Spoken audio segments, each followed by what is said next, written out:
Hey, salut les amis, c'est Wiltemer et bienvenue pour l'édition du 14/6/2021 du petit journal du crypto. Alors aujourd'hui nous avons un market cap global, regarde-moi ça, qui est à 1660 milliards de dollars. Il vient de prendre 5,22%. Que se passe-t-il 2 jours de suite que le market cap global gagne en capitalisation?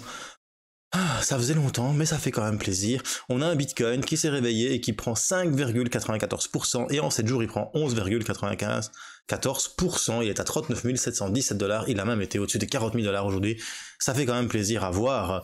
Maintenant, est-ce que le bear market est fini pour autant? On verra ça tout à l'heure avec l'analyse technique du Bitcoin. On a Ethereum qui est à 2540 dollars, il gagne 4,18%. Tether, troisième position. Binance Coin, 3,36%. La petite édorgne de mon cœur, Cardano, 1,55 dollars, elle fait 3,91%. Le Dogecoin ne fait que 0,88, c'est à noter.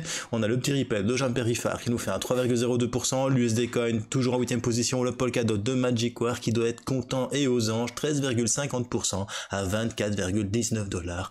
Uniswap nous fait un petit 7,05%.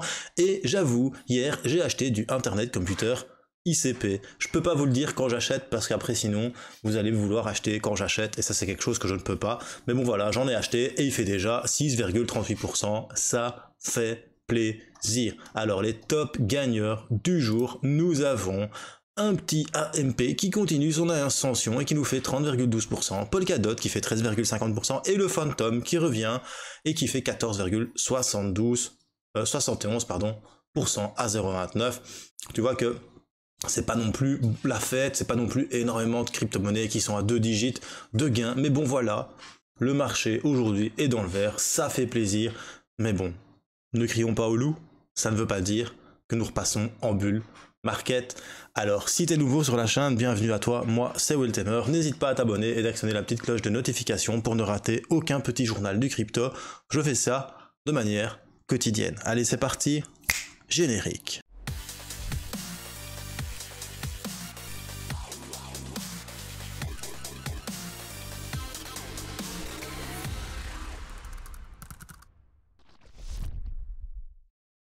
Alors j'ai oublié de te dire aussi, si t'es nouveau, n'hésite pas à nous rejoindre sur Culture Crypto FR et on vient d'atteindre les 8000 abonnés, ça fait plaisir, merci à tous, 8000 personnes qui suivent Culture Crypto sur Twitter, c'est un petit peu le même nombre qu'on a sur YouTube. Conclusion, j'espère qu'un jour on va atteindre les 10 000 abonnés sur YouTube, ce serait vraiment sympathique. Donc voilà, n'hésite pas à me rejoindre sur Culture Crypto FR, je poste des analyses, je poste mes vidéos, je vais reposter mes articles, et alors aussi tu peux me rejoindre sur Wiltemer Trading, c'est là plus là que je poste mes analyses, tu as tous les liens en description. Allez, on commence par les petites news. Grosse news aujourd'hui, la Banque de développement d'Amérique centrale forme un groupe technique pour le projet de loi Bitcoin du El Salvador. C'est le président du El Salvador qui a demandé conseil à la CABEI. Donc c'est une banque centra-américaine d'intégration économique pour l'aider dans le processus de mise en œuvre du Bitcoin dans le pays. La CABEI, on va appeler ça la CABEI, va former un groupe technique impliquant des membres de la CABEI et du ministère des Finances du Salvador et de la Banque centrale de réserve, a déclaré Monsieur Mozi, qui est le responsable de la CABEI. Ils disent aussi qu'ils évaluent la décision du Salvador, ajoutant qu'il s'agissait de quelque chose d'innovant qui crée de nombreux espaces et opportunités.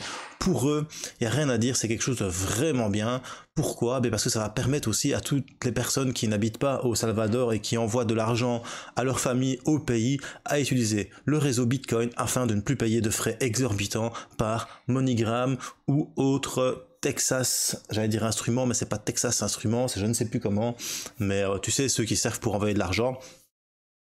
Donc voilà, le Bitcoin c'est ça aussi, c'est des transferts d'argent de pair à pair, et en fait on comprend que dans ce genre de pays, ça les aide. Pourquoi? Parce qu'il y a énormément de personnes qui ne sont pas bancarisées. Chez nous presque tout le monde est obligé d'être bancarisé, alors que là-bas très peu de personnes le sont réellement.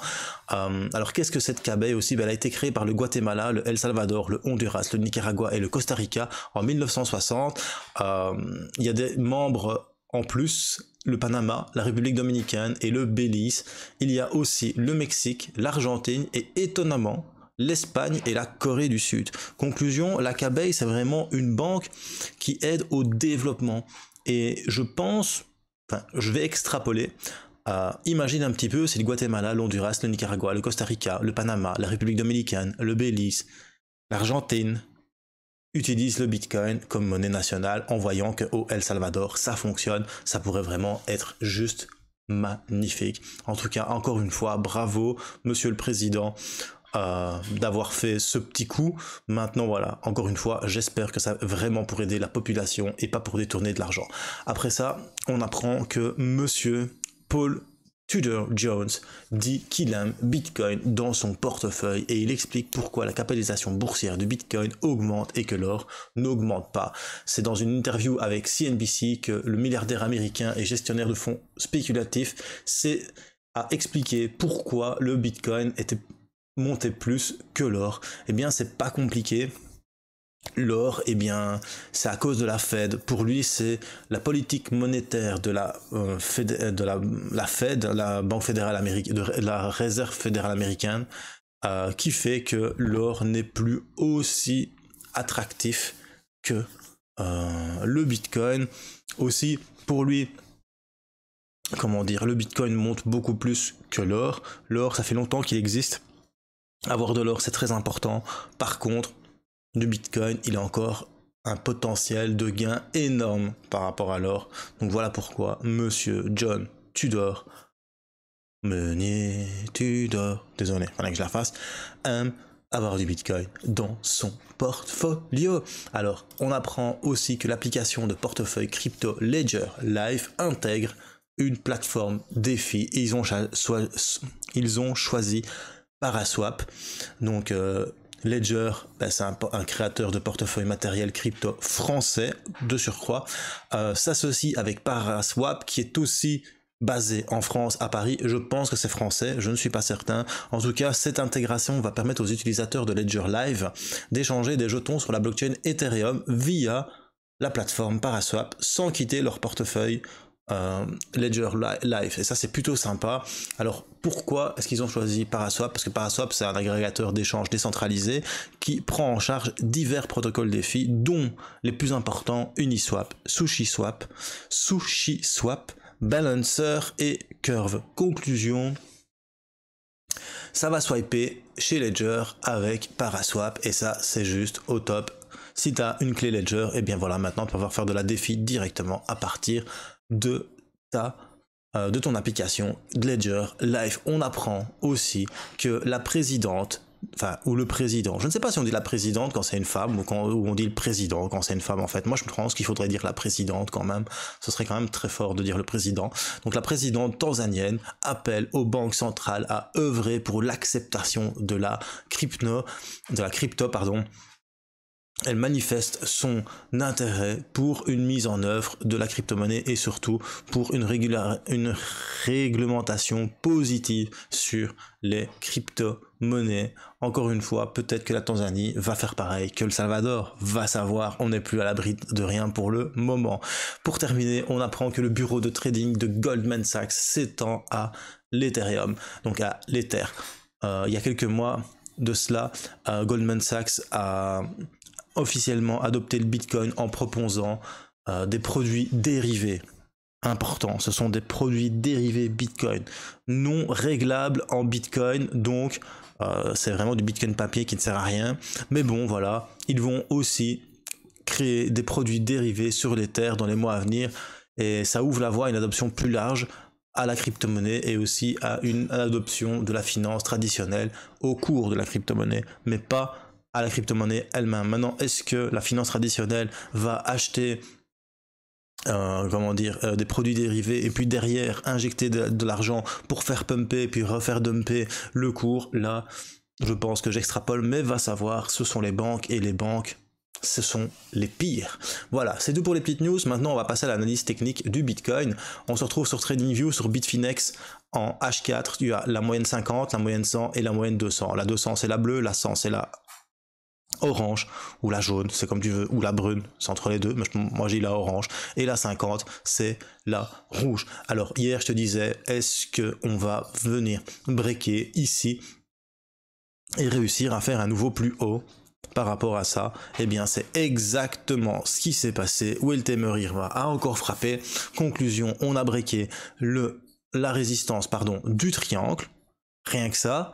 On est venu chercher la moyenne mobile 200 périodes sur du H4 court terme, on l'a breaké et on a clôturé au-dessus. Maintenant, c'est en train de rechuter. Pourquoi? On va tester certainement un bounce, donc un rebond sur cette même moyenne mobile 200 périodes. Et alors, il n'y a pas que ça, il y a aussi le fait qu'on n'a pas réussi ici à casser ce dernier plus haut et venir chercher celui-ci. Ça aurait été trop rapide. On fonctionne toujours par palier, c'est pas compliqué. Regarde, hop, tu vois vraiment bien ici, tac tac tac, on a eu du mal parce qu'il y avait le dernier plus haut là, et c'est ce qui est en train de se passer maintenant. Et si on arrive à casser ce dernier plus haut, il faut attendre à ce que on ait du mal vers les 42 298 $. Maintenant, attention, c'est pas parce qu'on a cassé la moyenne mobile 200 en période H4 qu'on est passé en bull run. Ce qui est important déjà, c'est qu'il y a un rebond sur le dernier plus haut, ici. Donc soit un rebond aux 39 482 $ et que ça repasse à la hausse, qu'on galère un peu sur les 40 000 et qu'on casse et qu'on vienne chercher les 42 000. Maintenant, s'il n'y a pas de rebond ici et que ça chute, il y a intérêt que ça tienne sur les 38 998 $, parce que sinon, on va revenir tester et faire un pullback sur... Hop, attendez. On va venir faire un pullback sur... Voilà. Sur la résistance du triangle qui deviendrait support. Tout ça n'est que supposition. Donc moi, ce que je pense qui serait sain, en tout cas, c'est que c'est ça qui arrive. Donc qu'on vienne faire un pullback sur ici, voilà, pour faire un bas plus haut que le précédent, pour venir chercher un haut plus haut ici que le précédent. Donc ça, c'est ce qui serait vraiment idéal. Maintenant, pourquoi pas faire un pullback sur la moyenne mobile 200 et repartir à la hausse. Mais bon, ça, j'y crois pas. Maintenant, voilà, encore une fois, j'analyse le price action. Moi, ce que je vois avec le price action, c'est que pour le moment, il vient de passer en tendance haussière sur du court terme. Faut bien comprendre que ça, c'est du court terme. Parce que c'est du H4. Et comme c'est du H4, c'est du court terme. Malheureusement, c'est en train de former ce qu'on appelle un biseau haussier. Et suite à un biseau haussier, ça chute. Donc voilà, on verra bien ce qui va se passer. En plus, on n'a pas réussi à breaker les 70 sur le RSI. Donc voilà, on va voir ce qui va se passer. Mais tu vois bien qu'en plus, depuis que je parle tout à l'heure, le Bitcoin est en train de chuter. Regardons un petit peu sur du H1. Voilà, c'est parti. Est-ce qu'on va avoir notre pullback ici quelque part? Écoute...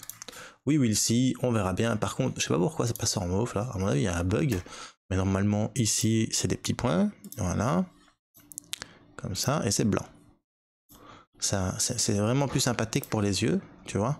Parce que sinon, ça fait vraiment, mais très très mal aux yeux. C'est criard à mort. Hop, surtout que moi je travaille sur un fond noir. C'est beaucoup plus facile. Avec du white, sans vouloir faire de mauvais jeu de mots, bien évidemment. Voilà, et on va mettre ça en petit trait. Voilà.